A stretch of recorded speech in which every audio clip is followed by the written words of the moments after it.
എപ്പോഴാണ് മാറിയത് ജനത? കോൺഗ്രസ് സോഷ്യലിസ്റ്റായി, പിന്നീട് കമ്മ്യൂണിസ്റ്റായി, പിന്നീട് ഇടതുപക്ഷ ജനാധിപത്യ പ്രസ്ഥാനമായി കേരളത്തിൽ വളർന്ന് പന്തലിച്ച കാലം 1957 സഖാ VMSന്റെ ആദ്യത്തെ ഗവൺമെൻറ് രംഗത്ത് വന്നു. അത് ലോക ചരിത്രത്തിൽ ആദ്യമായിട്ട് കമ്മ്യൂണിസ്റ്റുകാർ ജനസമ്മതിയോടെ അധികാരത്തിൽ വന്ന ആദ്യത്തെ ലോക കേന്ദ്രം കേരളമാണ്. ലോകത്ത് വേറെ എവിടെയില്ല. ഒരു മുന്നുപാധിയും നമ്മുടെ മുമ്പിൽ ഉണ്ടായിരുന്നില്ല, നമുക്ക് അറിയുമായിരുന്നില്ല. എന്താണ് ചെയ്യുക എന്നുള്ളതിനെപ്പറ്റി അനുഭവത്തിൻ്റെ വെളിച്ചത്തിലാണ് പിന്നീട് മുന്നോട്ടേക്ക് പോയത്. മുൻവിധിയില്ല. EMS പറഞ്ഞു, നമുക്ക് പരിമിതിയുണ്ട്, ഭരണകൂടം നമ്മളതല്ല, നമുക്ക് അവസരമുണ്ട്, ജനങ്ങളെ സേവിക്കാം.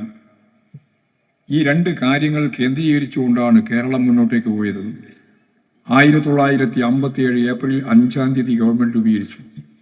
11 കുടിയൊഴിപ്പിക്കൽ വിരുദ്ധ ഓർഡിനൻസ് ഇറക്കി.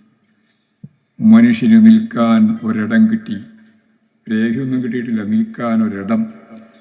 നിൽക്കാൻ ഇടം കിട്ടിയാലാണ് തൻ്റെ ഇടം. മലയാള പദത്തിനൊരർത്ഥമുണ്ട്, തൻ്റെ ഇടം. ആ തൻ്റെടിയായ ഒരു ജനത ഇന്ത്യയിൽ ആദ്യമായിട്ട് രൂപം കൊണ്ടത് ഈ കേരളത്തിലാണ്. അവിടുന്ന് നമ്മുടെ പ്രധാനപ്പെട്ട കാൽവെപ്പ്.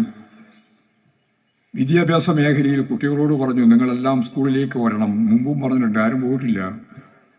അപ്പോൾ രക്ഷിതാക്കളോട് പറഞ്ഞു, ഉച്ചക്ക് കഞ്ഞി. പട്ടിണിയും മർദ്ദപട്ടിണിയും കിടക്കുന്ന പാവപ്പെട്ട രക്ഷിതാക്കൾ കുട്ടികളെയും കൊണ്ട് സ്കൂളിലേക്ക് കൂടി.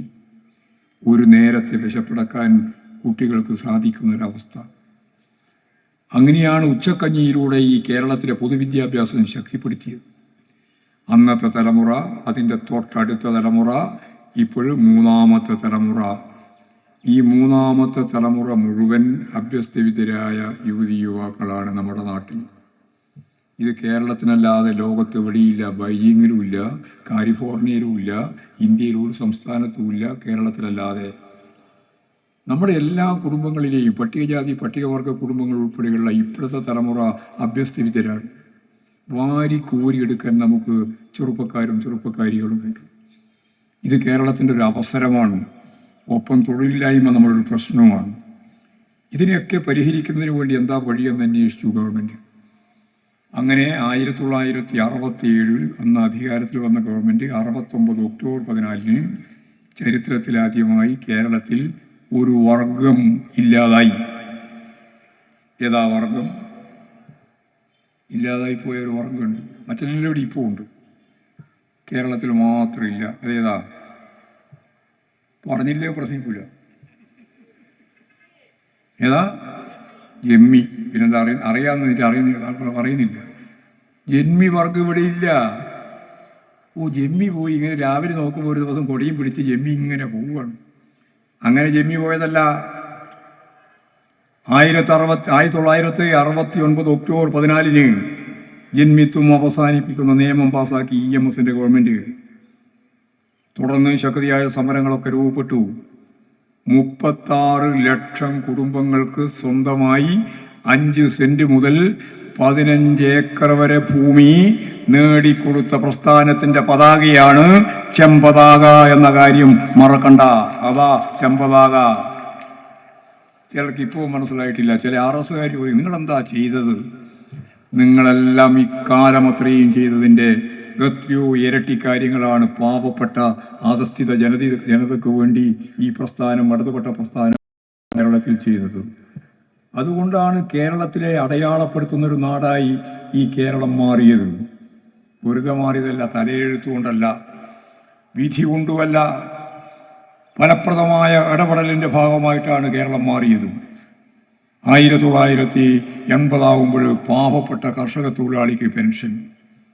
ഇന്ത്യയുടെ ചരിത്രത്തിൽ ആദ്യമാണ്. നായനാർ പറഞ്ഞു, ഈ പാവപ്പെട്ട മനുഷ്യർ ചെറുതായിരിക്കുമ്പോൾ തുടങ്ങി 60 വയസ്സ് വരെ അതിനപ്പുറവും പണിയെടുത്ത് ജീവിക്കുകയാണ്.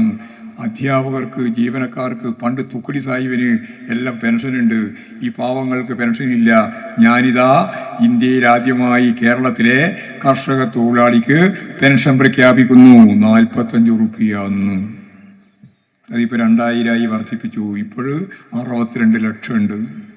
62 ലക്ഷം. ഇന്ത്യൻ ജനസംഖ്യ, കേരള ജനസംഖ്യയിൽ ഒരു നല്ല പങ്ക്. അവർക്ക് 1600 2000 കഴിഞ്ഞ നവംബർ 1-ാം തീയതിയാണ് അതിദാരിദ്ര്യം അവസാനിപ്പിച്ച ഇന്ത്യയിലെ നാടായിട്ട് നമ്മുടെ നാട് മാറിയത്, ലോകത്തിലെ നാടായിട്ട് നമ്മൾ മാറിയത്. ചൈന കഴിഞ്ഞാൽ പിന്നെ കേരളയും.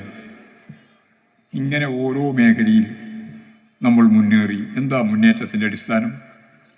മുന്നേറ്റത്തിൻ്റെ അടിസ്ഥാനം ഞാൻ നേരത്തെ പറഞ്ഞ നവോദയ നായകന്മാർ, നവോത്ഥാന പ്രസ്ഥാനത്തിൻ്റെ വക്താക്കൾ, അവരുഴുതു മറച്ചിട്ട മണ്ണിൽ ദേശീയ പ്രസ്ഥാനം, പിന്നെ കമ്മ്യൂണിസ്റ്റ് പ്രസ്ഥാനം, ഇടതുപക്ഷ പ്രസ്ഥാനം എല്ലാം ചേർന്ന് രചിച്ച ഉജ്ജ്വലമായ ഒരു കവിത. അതാണ് ഈ കേരളം, ഇന്നത്തെ ആധുനിക കേരളം.